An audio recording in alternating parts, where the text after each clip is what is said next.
Hello, and welcome to this week's episode of KCAT News. On this week's episode, we will have the Post-Austin Fundraiser, what happens when the district calls a snow day, pre-winter formal, and on Gabe's Game Recap, we will have winter sports preview and late night with the Cats. Plus, sipping tea and wildcat weather. I'm Gabe Daniel. And I'm Andrew Burgos. And KCAT News starts right now.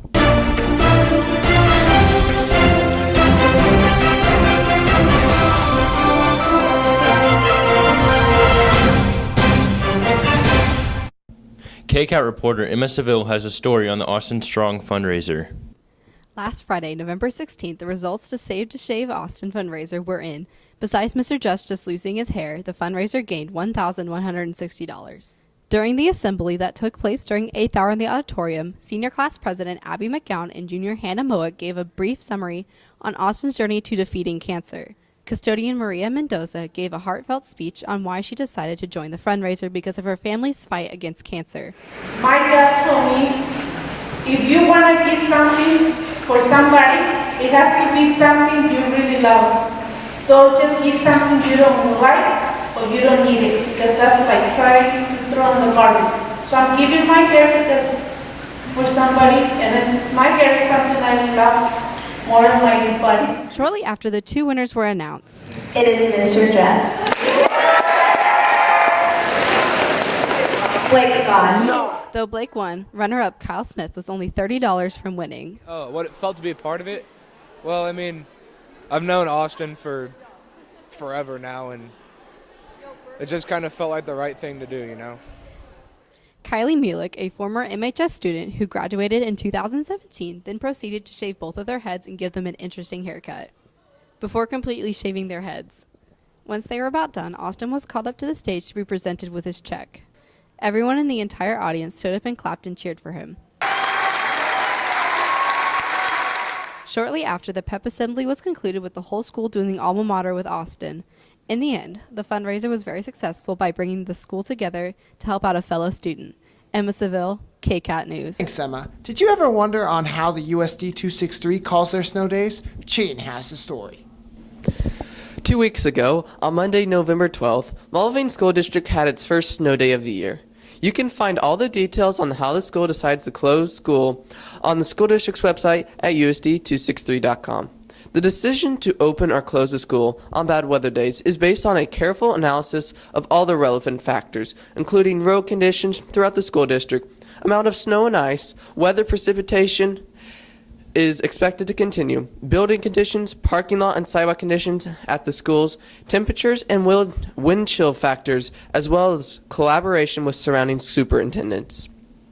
The superintendent of the school is responsible for the final decision based on above factors and input from transportation and facilities departments. You will be notified by a direct phone call from USD 263 using the school messaging calling system. The notice is posted on local TV stations along with local radio stations. That's it for me, Shane Fonsel, KCAT News. KCAT reporter Sean Neptune has the details for tomorrow's winter formal dance. This Saturday, December 1st, Mulvane High School Student Council will be hosting the Snowflake Soiree. Oh, the Snowflake Soiree is this Saturday, December 1st. It starts at 8 o'clock and ends at 11 o'clock. You can buy tickets in advance from Mrs. Johnson or myself. We're in room 301 and 303. Doors to the Commons open at 8 o'clock. We hope to see you there. Sean Neptune, KCAT News. Thanks, Sean. Now let's throw it over to Trey Abasolo to see how Late Night with the Cats went. On Tuesday, the annual Late Night with the Cats took place. The night started out with scrimmages on the girls' side, then followed by the boys' side. Then the intense three-point competition took place. Drew Ellis took home the trophy this year, but not without a fight from Cameron Nolan. The freshman narrowly lost to Drew in the championship after beating her previous two opponents. The Cats will open up play tonight against Augusta, so be sure to come out and support. That's it for me, Trey Abasolo, KCAT News. The basketball team has their first game tonight, and Andrew has the preview for that. Thanks, Gabe. I caught up with the Mulvane High School basketball coaches, Daniel Myers and Michael Abasolo, to see how they felt on this year's season. I'm pretty excited about being the head coach this year. I learned a ton last year from Coach Landis, and ready to take those lessons that he taught me last year and kind of try to implement them this year. So really looking forward to the season. I think this year's expectations for our basketball team are pretty high. I know we're going to be able to score the basketball. We've just got to get to come together as a team to defend. Kind of our motto that we are hanging on to right now is gritty, not pretty. We're going to play tough, and it may not always be the prettiest basketball on the court, but we want to try to be physical. We want to try to be tough. We want to be aggressive. So, yeah, we're going to be gritty. This year's leaders for us definitely start with Drew Ellis, who's one of our top scorers. She's the league's leading scorer. So it's pretty convenient. It's pretty special for us to be able to return someone like Drew and then find some key parts to go with it. Trey's our second leading scorer for us, and now you're going to add in a Gage Gerlach, you're going to add in a Jeb Herman and Tyler Landreth, who's a new face for us, but he's a big component for us to fill in that fifth spot. So those are going to be the 5 guys that carry us for most of the season, and those other guys, they're going to contribute and find their spots to be able to do some of the hard work, like the rebounding and the boxing out and the defense and some of the hard-nosed stuff for us. So right now we have 4 seniors. They're Kira Parks, Grace Myers, Maddie Tharp, and Big A, Alicia, our foreign exchange student. So obviously any basketball team tries to count on their senior class to lead them, so we'll put a lot of burden on those guys.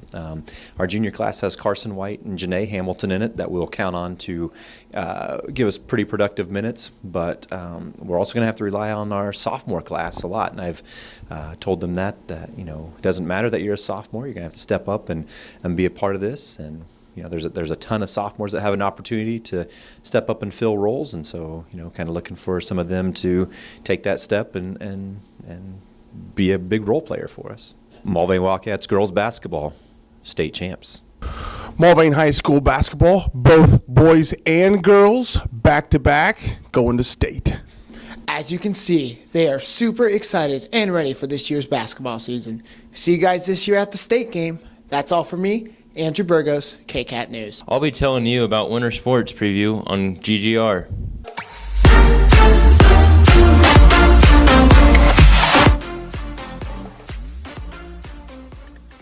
Wrestling season's finally underway as they have their first tournament on Saturday, December 1st. Myers believes that they'll have a great season if they keep up the hard work. I don't know, I'm super excited. I think we're going to take some lumps early. We've got some guys. We don't return a whole lot of experience, but the kids are working super hard.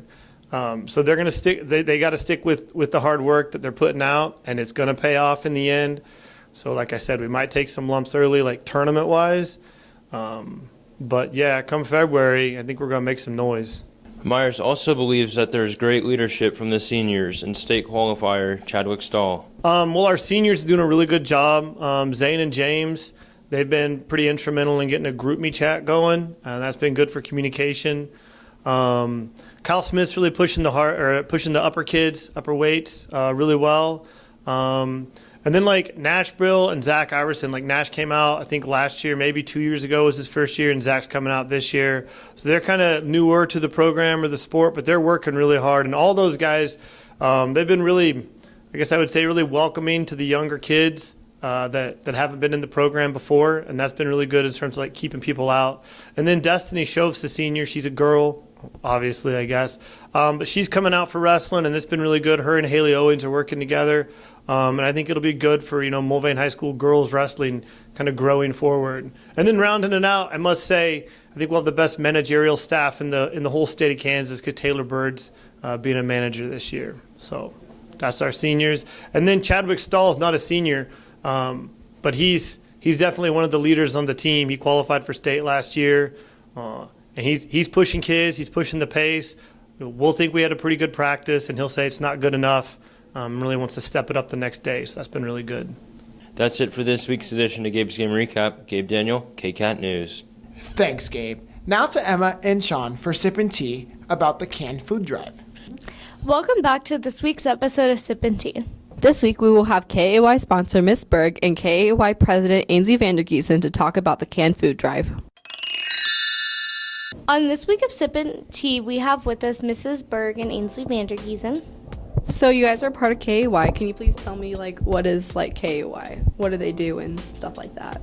KAY is a service organization where we get a bunch of kids together to do fun stuff like service projects, and also we do things around the school that kind of, boost up spirit, stuff like that. I would just say KAY stands for Kansas Association for Youth, so it's really driven by the students. So one of the big things you guys do every year is the KAY food drive. So we had just over 2,500. So on the line of around the same thing about the food drive. Why do you guys do the food drive every year? A lot of the food stays in Mulvane, so we donate it to the First Baptist Church and St. Michael's, and we raise normally enough food to get them throughout the whole year. And we do it right before Thanksgiving because the holidays are when they see the most need for food for get-togethers and stuff like that. So that's why we've always done it the full week before Thanksgiving. what is some other things you do throughout the year? So we always do Mr. Wildcat, which, boys out there, I'm looking at you. You come sign up when it gets to the spring. We need you. But no, we sponsor a kid overseas called Elias, and we sponsor him with money, and around the holidays we send him a little extra money for Christmas gifts and stuff, but that's how he gets to go to school, and that's how he basically is sponsored through a organization called Children's International. And then in February we do crushed can sales, which is kind of a fundraiser to either use for what we need to do the other service projects in the club. We also started a few years ago the Kiss the Seniors Goodbye, and we use that fundraiser to help towards camp fees, and that's another big one that students really like. And then we have Citizenship Week, the first full week of December, and we do different things throughout that whole week to show just appreciation and help out our school, community, club, and world. That's it for this episode. Don't forget to let us know on Twitter at Real KCAT News if you have any suggestions for future episodes. I'm Emma Seville. I'm Sean Neptune. KCAT News. Pinkies up! Thanks, guys. Now it's over to Caleb for Wildcat Weather.